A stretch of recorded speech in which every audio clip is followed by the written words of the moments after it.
नाज़रीन नाज़रीन कराम, सवालात तो बहुत हैं। ये हुकूमत जा रही है, कह रहे हैं कि हम तो छोड़ के जा रहे हैं, अगले महीने हमारा वक्त पूरा हो रहा है, टेन्योर पूरा हो रहा है, पार्लियामेंट का वक्त ख़त्म हो रहा है, इंटरिम गवर्नमेंट आएगी, वो आने वाले दिनों के बारे में फ़ैसला करेगी। ये कोई नहीं बताता इलेक्शन कब होंगे। यही कहते हैं वो फैसला तो इलेक्शन कमीशन ने करना, वही करेंगे। इंटरिम गवर्नमेंट जाने और इलेक्शन कमीशन जाने और आने वाले दिन जाने।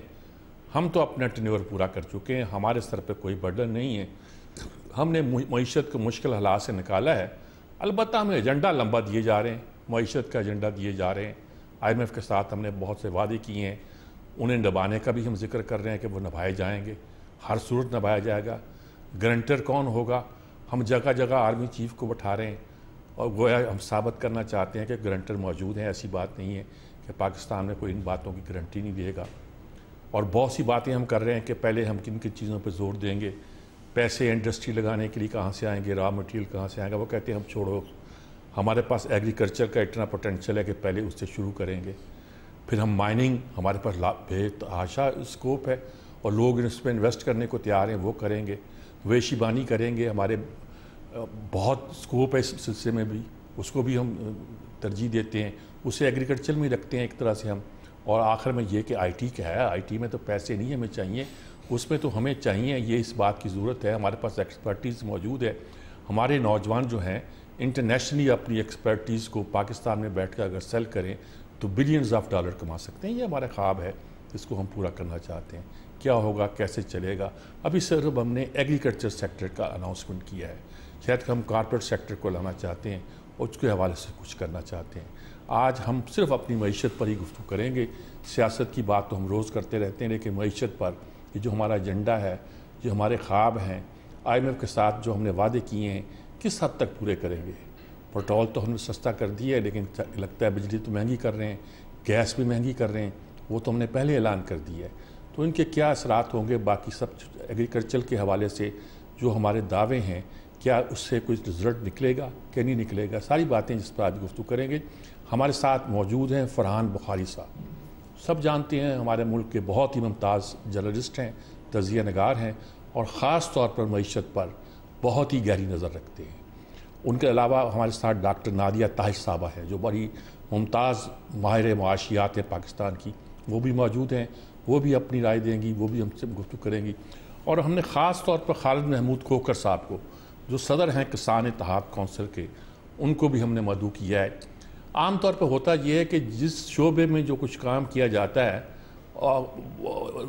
ऐलान होता है, जी स्टेक होल्डर को कॉन्फ्रेंस में लिया गया, हमसे तो पूछा नहीं गया और इसका तो फ़ायदा नहीं होगा।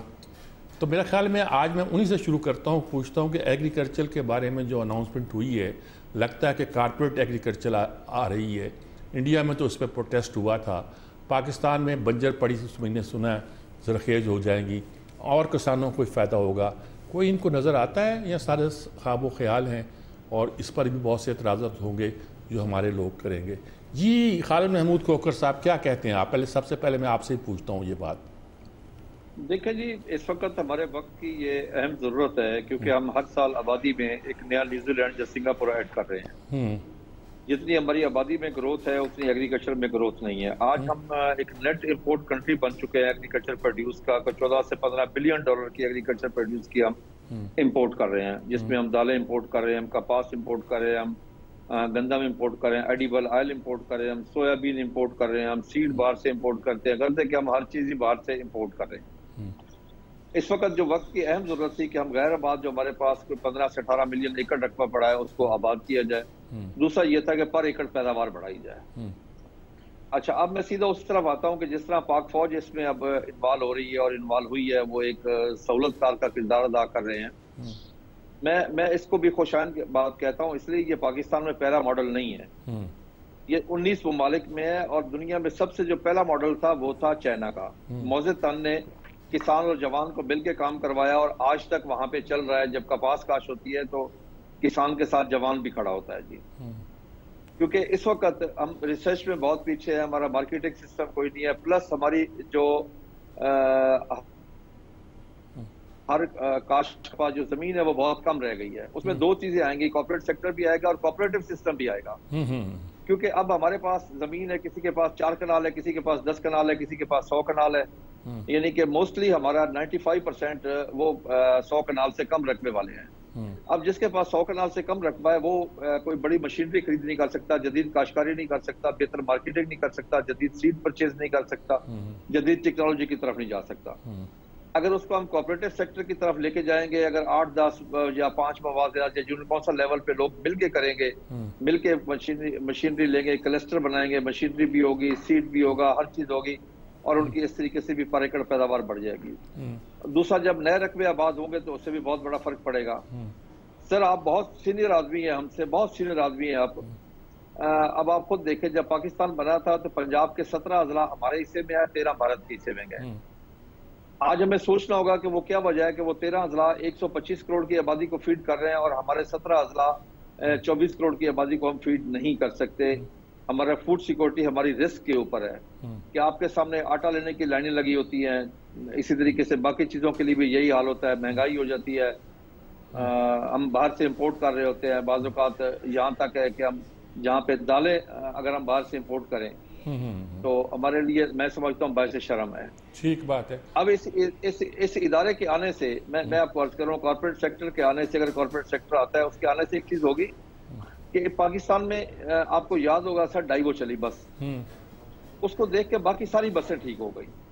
हाँ, ठीक है। अगर यहाँ पे जदीद काश्तकारी होगी, कॉर्पोरेट सेक्टर आएगा, और कॉर्पोरेट सेक्टर ने हम काश्तकारों की जमीन नहीं लेनी, उन्होंने जो गैर आबाद रकबे आबाद करने हैं या गवर्नमेंट के रकबे पड़े वो लेके आबाद करने हैं। अगर वहां पे अच्छी काश्तकारी होगी तो हमारे बाकी काश्तकार उसको देख के उसी लेवल की काश्तकारी शुरू करेंगे। जिस तरह डाइवो बस आई, डाइवो को देख के अब बाकी हमारी जो लोकल बसें हैं वो डाइवो से बेहतर कंपनीज बन गई हैं, बहुत बेहतर बन गई हैं। तो इस तरह एक कंपटीशन का दौर शुरू हो रहा है।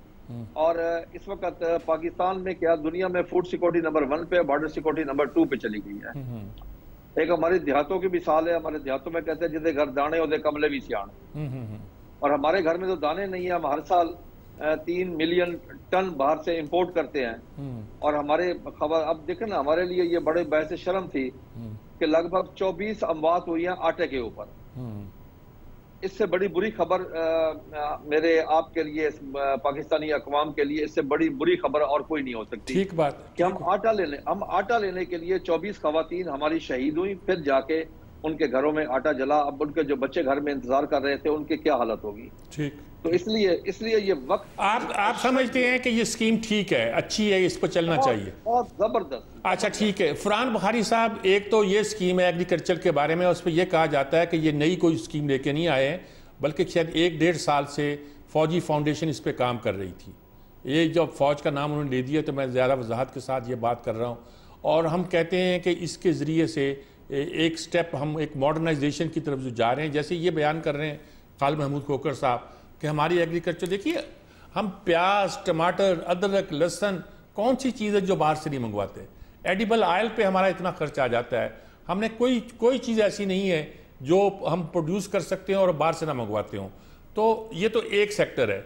बाकी हमने माइनिंग की तरफ जाना है, बाकी हमने IT की तरफ जाना है, बाकी हमने मवेशी क्या ये चीज़ें सचमुच हमारी मईशत को अपने पाँव पे खड़ा कर सकती हैं, और हम IMF के जो चैलेंज हैं हमें दिए हुए हैं उसके को फेस कर सकेंगे?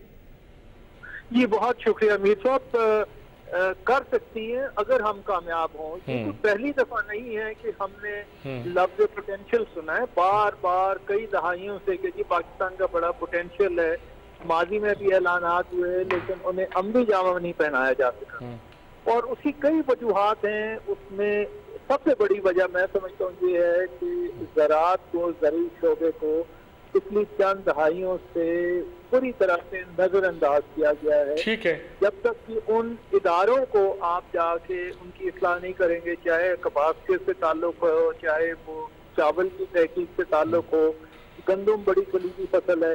मेरा अपना तजुर्बा कुछ रहा है, चावल की फसल काश्त करने का साल का वस्ती पंजाब में, आप मैं वो नहीं करता हूँ, लेकिन लाहौर के पास काला शाह काकू में एक राइस रिसर्च इंस्टीट्यूट है, और मैंने अपने तजुर्बे की बुनियाद पे ये देखा कि जितना बेकार वो इदारा है, सरकारी इदारा, वैसा और कोई इदारा मुझे नजर नहीं आया। कि जब भी हम गए तो काम की कोई बात वहाँ पे पता नहीं चली, कभी लोग वहाँ से गायब होते थे, कोई पूछने वाला नहीं था। इसी तरह की मिसालें आपको और सेक्टर्स में भी मिलती हैं, और जो कामयाब कुछ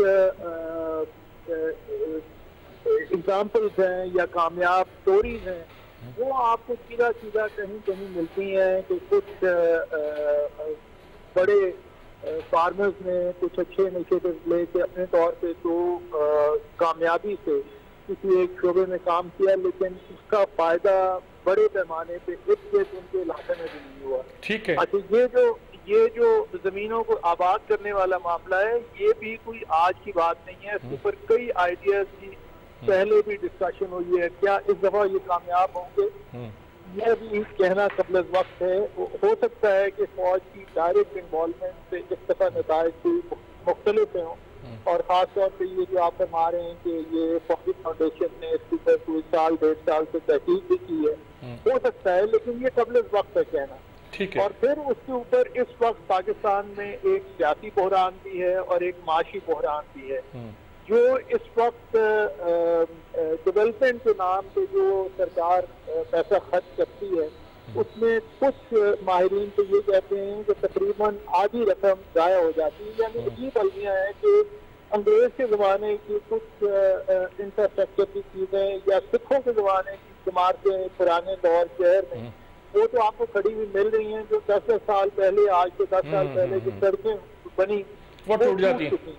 ठीक है। तो ये पैसा, ये जो डेवलपमेंट के नाम पे खर्च होगा, ये लोगों की जेबों में कितना जाएगा, इसका आगे क्या बनेगा, इससे क्या नतीजा निकलेगा, इसके ऊपर बहुत ज्यादा उम्मीद उस वक्त तक नहीं की जा सकती जब तक कि इस पैसे के खर्च पे ये जो डेवलपमेंट स्पेंडिंग हम करते हैं बड़ी सख्ती से कंट्रोल ना किया जाए। और अगर कोई कहीं पे कोई हेरा फेरी नजर आती है, मसलन आपको क्या याद पड़ता है पिछली दफा या आखिरी दफा कभी आपने सुना हो कि कोई सड़क चंद साल में टूट गई और जो ठेकेदार था उसे पकड़ के और जेल में जाया गया और उस पर तादीबी कार्रवाई की गई, और मैंने तो कम से कम पेशावर की वो बस सर्विस जो है वो आज तक खड़ी मुंह चढ़ा रही है। 1 अरब। बिल्कुल, ये एक मिसाल नहीं है, इसमें और कई मिसालें हैं। ठीक है। और फिर खास तौर पे जो आज से 20-22 साल पहले जो डेवोल्यूशन का सिलसिला आया, उससे जिलाई और तहसील की सतह पे मैं समझता हूँ मुमलिकत की गिरफ्त कमजोर हुई है। पहले तो जो कुछ ना कुछ डिस्ट्रिक्ट एडमिनिस्ट्रेशन के जरिए काम हो भी जाता था, अब वो भी नहीं होता। ठीक बात। तो इस किस्म की सूरत हाल में ऐलान तो बड़ा अच्छा, और वो भी एक ऐसी हुकूमत से है जिन्होंने पिछले साल 1.25 साल में मैं समझता हूँ पाकिस्तान की मईशत को ज्यादा कमजोर किया है। अब ये देखिए ना, अलमिया है कि ये IMF के हवाले से कामयाबी की बात तो करते हैं, लेकिन इनकी अपनी बदकिस्मती कि इन्हीं के दौरे हुकूमत में मिर्जा इस्माइल साहब चले थे और शुरू में पहले। अच्छा, उस पर हम आते हैं, अपने फरहान साहब उस पर बात करते हैं, लेकिन पहले इस मसले को हम हल कर लें। ये आपने बहुत अच्छी बातें इसमें की हैं। डॉक्टर साहब, आप बताएं कि ये एक तो एग्रीकल्चर है, दूसरी माइनिंग है, और तीसरा हम IT पे जोर देना चाहते हैं। क्या ये चीज़ें हमारे मसले को हल कर सकती हैं? ये मिफ्ता इस्माइल की बात की तरफ इशारा कर रहे हैं, शायद ये हमारी किस्मत में ऐसा था कि हमें कुछ डिले होना था, और उस डिले के नतीजे के तौर पर हमने कुछ प्रोजेक्ट बनाने थे कि आने वाले दिनों में शायद हमारे लिए कोई बेहतर रास्ता निकल आए। क्या लगता है आपको? शुक्रिया मीर साहब।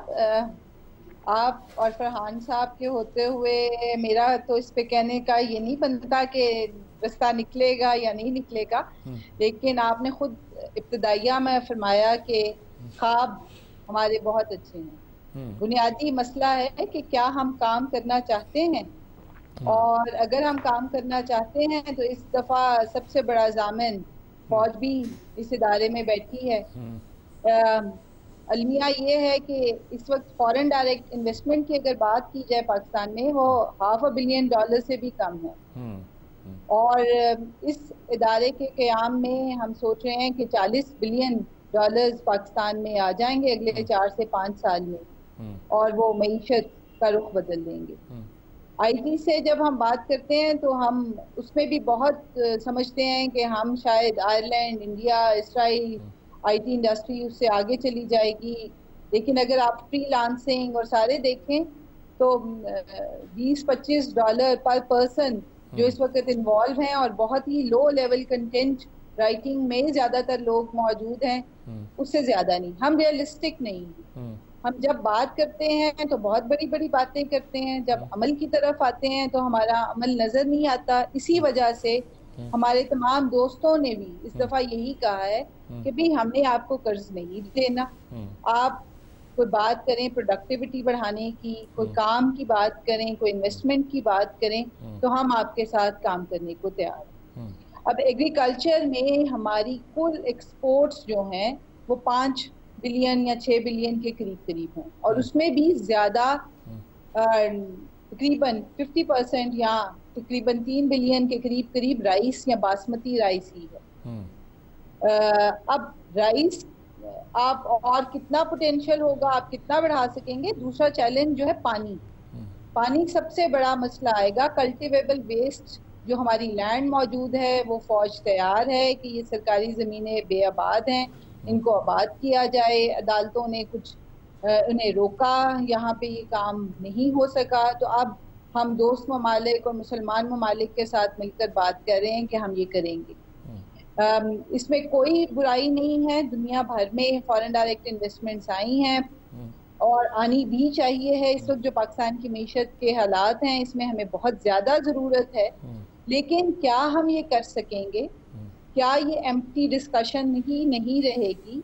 क्योंकि हमने बहुत बड़े बड़े बातें, रिफाइनरी लगा रहे हैं हम सऊदी अरेबिया के साथ मिलके, इतने बिलियन डॉलर्स आएंगे, वहाँ से सोना निकल आएगा और वहाँ पे थरकोल ये कर देगा। हम बहुत बातें करते हैं, अगर हम अमल की तरफ आ जाएं तो मेरा ख्याल है ये सारी चीज़ें नामुमकिन नहीं है। और एग्रीकल्चर में अगर हम 6 बिलियन के एक्सपोर्ट्स कर रहे हैं, तो जैसे भाई खालिद ने कहा कि तकरीबन 11 बिलियन की हमारी इंपोर्ट्स भी हैं। ठीक है, तो हमें ये दोनों चीज़ों को बैलेंस करना पड़ेगा। और फौज की मौजूदगी से हम सबको यही उम्मीद है कि वो काम जो नहीं हो सकते थे, इदारे हम बहुत जल्दी बनाते हैं, तो शायद इस दफा ये इदारा कुछ काम भी करे। ठीक बात है, इन्वेस्टमेंट नहीं ला सका FDI, ये एक हकीकत है। ठीक बात है जी। एक नाज़रीन का हम एक वक्फा लेते हैं कि बहुत अहम मसला है जिस पर हम दो चार हैं। हमारा डू एंड डाई का मसला है हमारे लिए। अगर हम अपनी मईशत को अब नहीं हार सकते तो समझ लीजिए कि हम वी आर डूम्ड। कुछ रास्ता नहीं है हमारे पास, कोई कर्जा देने को तैयार नहीं है, और कर्जा लेने से तो मईशत नहीं चला करती ना जी। कब तक हम बकारी बन के रहेंगे? क्या हमारा एटमी असासे जो हैं वो हमारी बचत के लिए काफ़ी है? इस बात पे हमें गौर करना पड़ेगा, सोचना पड़ेगा। हमने प्लानिंग ठीक की है, उन 3 या 4 शोबों का इंतखाब किया है जिन शोबों में इन्वेस्टमेंट भी आ सकती है और जिन शोबों के लिए हमारे लिए उनकी कास्ट ऑफ प्रोडक्शन को भी कम रखने के लिए कोई ज़्यादा दिक्कत नहीं करना पड़ेगी। एक वक्फा लेते हैं, वक्फे के बाद बात करते हैं।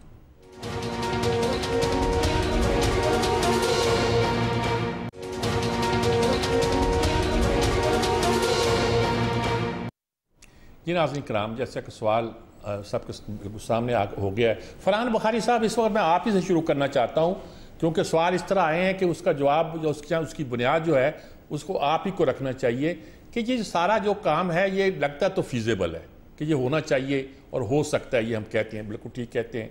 और जो 3-4 जो शोबे हमने चुने हैं, ठीक पिन पॉइंट किए हैं, उनके पीछे कुछ शायद होमवर्क भी है, फौज का है या किसी और अदारों का भी है। सब कुछ सोच लीजिए, हमारी इकनॉमिक डिवीज़न का भी होगा, कुछ और लोग भी सोच रहे होंगे, प्लानिंग डिवीज़न भी सोच रही होगी, और हमारे लिए और चारा कोई नहीं है। ये भी एक नज़र आता है कि इसके अलावा हमारा सर्वाइवल नहीं है।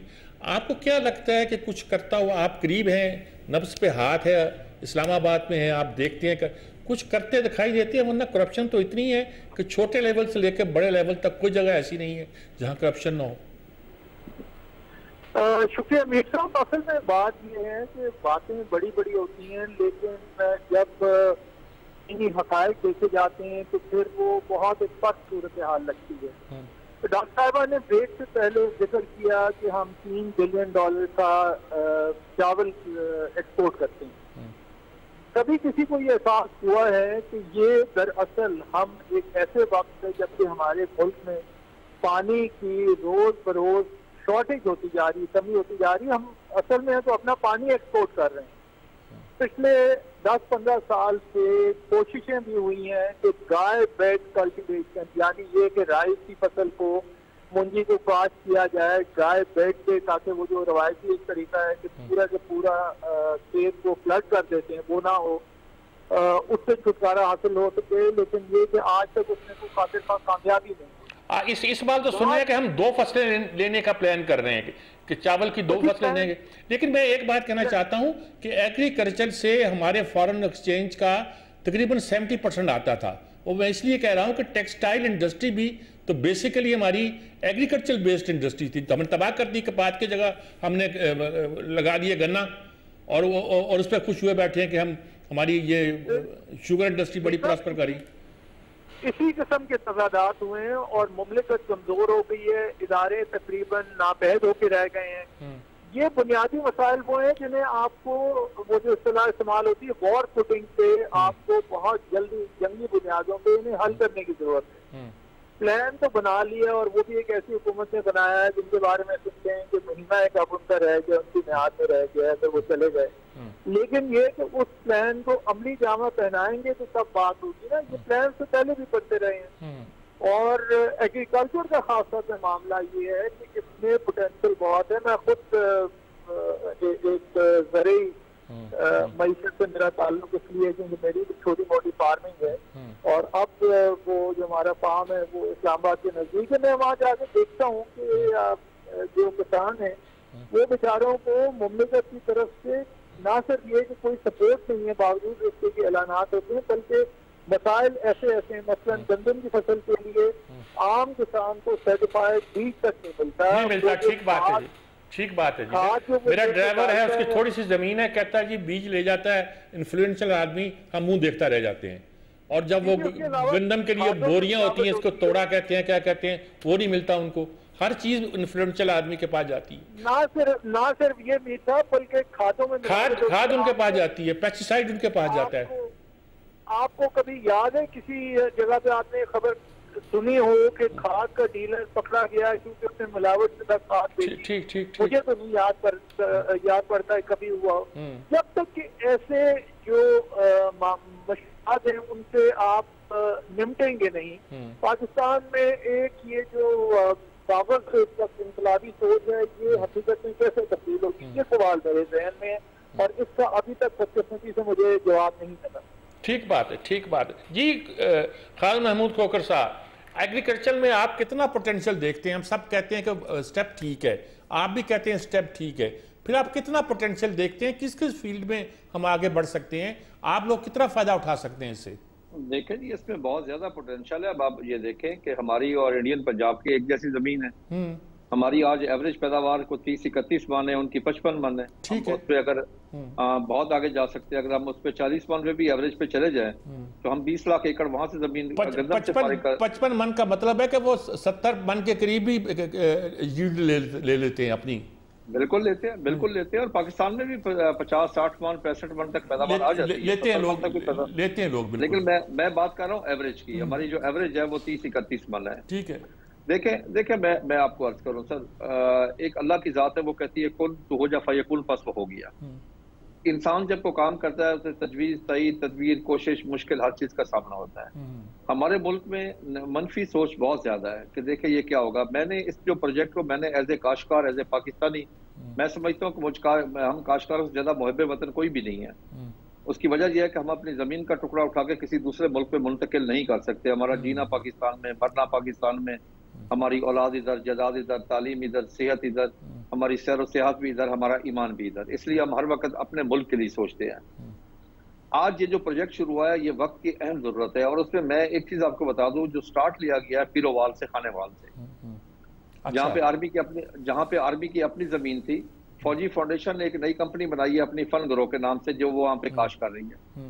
और वहाँ पे उन्होंने, हमारे एक जाती मिसाल है कि हाथों पे सरो जमाना, ठीक है जी, उन्होंने 2500 एकड़ को 2 हफ्तों में उसको आबाद करके काश्तकारी जदीद तरीक़ेकार से, जदीद मशीनरी मंगवा के उन्होंने काश्तकारी वहाँ पे 2500 एकड़ में शुरू कर दी, और 2500 एकड़ पे और कर रहे हैं, जिसका 24 तारीख को बाकायदा इफ्तिताह भी हो रहा है। वहाँ पे पहली फसल आ चुकी है जिसकी हार्वेस्टिंग शुरू है।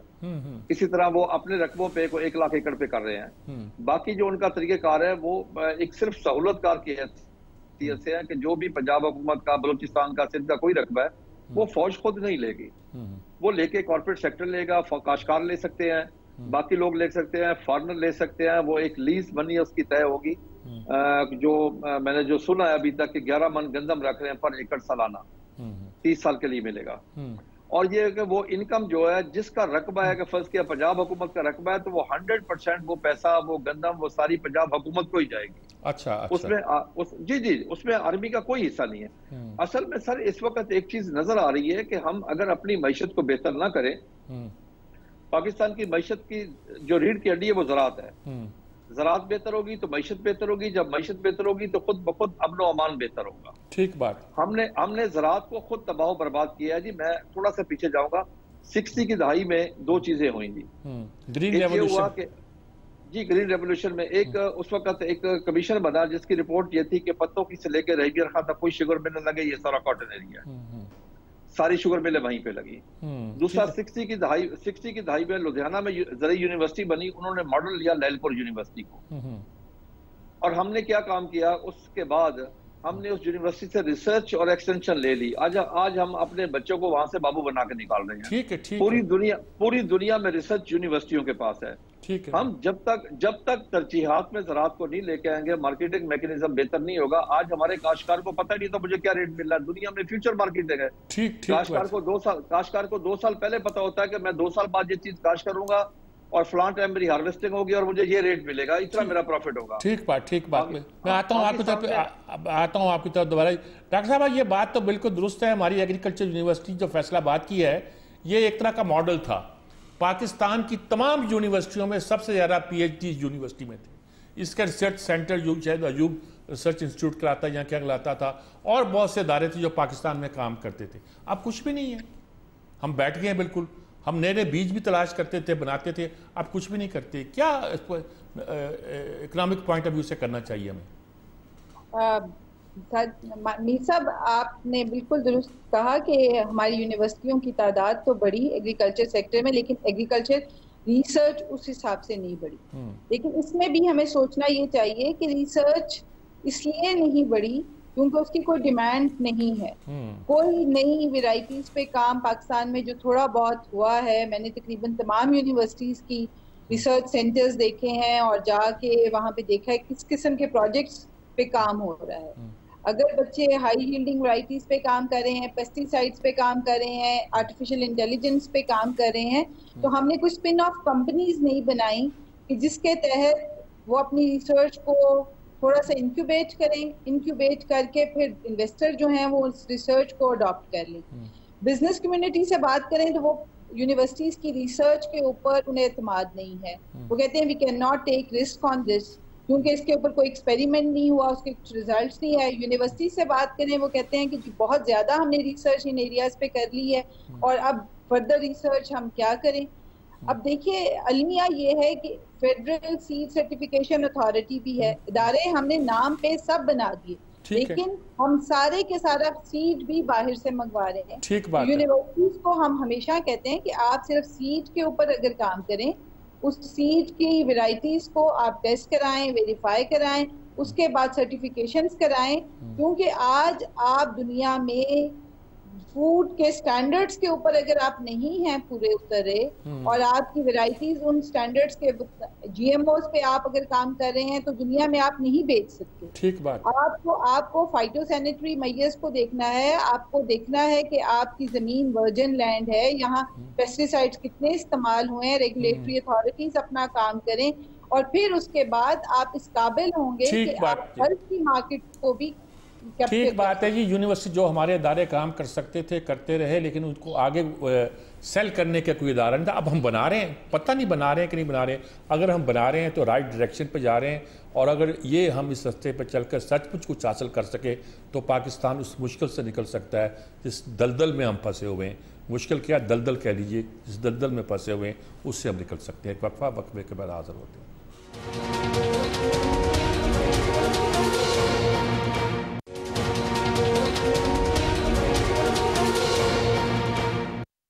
जी नाज़रीन इकराम, वक्त बहुत कम है। फरहान बुहारी साहब, बॉटम लाइन क्या कहेंगे? अब बहुत कम वक्त रह गया है, मैं तो चाहता था कि खुल के गुफ्तगू होती, क्या कहेंगे आप इसको? जी बहुत शुक्रिया। अब बॉटम लाइन देखिए, ये अमीर साहब, जब तक हम अपनी मुमलिकत के बुनियादी मामलात को हल नहीं करेंगे, बुनियादी कमजोरियों को हल नहीं करेंगे और कानून की बालादस्ती मुल्क में नहीं होगी, तब तक हमारे मसाइल, माशी मसाइल जिसमें ज़राअत भी शामिल है, ये हल नहीं होंगे। मैं आपको एक छोटी सी मिसाल देता हूँ। मैंने चावल की रिसर्च इंस्टीट्यूट का जिक्र किया।